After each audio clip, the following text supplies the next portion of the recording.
大家好，我是小齐。之前呢，去一个朋友家里，看到他用花盆栽种的一棵树，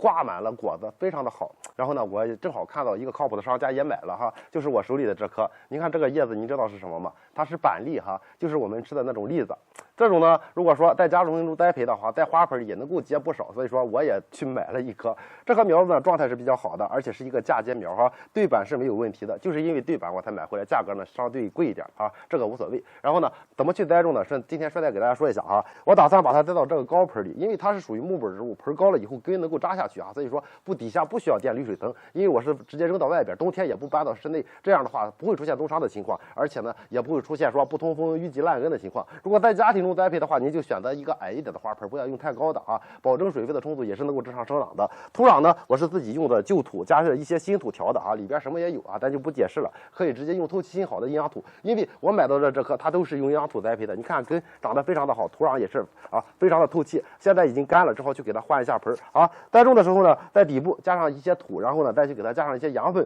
养分当做底肥去覆盖起来，再去把它放到里边去，直接把土壤彻底的填充上，一定要压实哈，让旧土和新土彻底的结合在一起之后呢，我们就可以正常的浇水了。这样栽种好了，直接给它浇透水就行了。浇水的时候，您有生根叶可以加点啊。如果是买的是营养土的，您就不需要加生根叶，直接这样栽上，然后给它浇透水就行了。然后呢，浇透水要放到一个见散光或者是明亮光的地方去缓缓苗啊，因为它刚刚到这儿，我直接给它换的盆，如果在太阳底下，叶片就会彻底的打蔫哈。然后呢，它底下有些特芽，如果发现有的话，及时的剪掉，因为底下的芽子长的话，它会影响上边的生长。我们要的是让它上边长得比较大，然后主干逐渐的变粗，所以说底下长出芽来及时的抹掉，嫁接芽点以下如果长芽子也要及时的剪掉，这样保证一个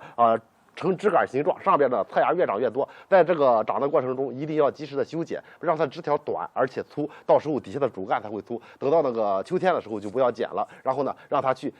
经历一个秋天一个冬天，到了春天的时候就能开花啊。小七见的那一棵呢，它的主干粗度在2到3公分，上边呢结了有几十个果子哈，所以说我这么去栽到这个花盆里，看看明年能不能结果。如果说想看明年后续的视频，别忘了关注小七，否则你看不到哈。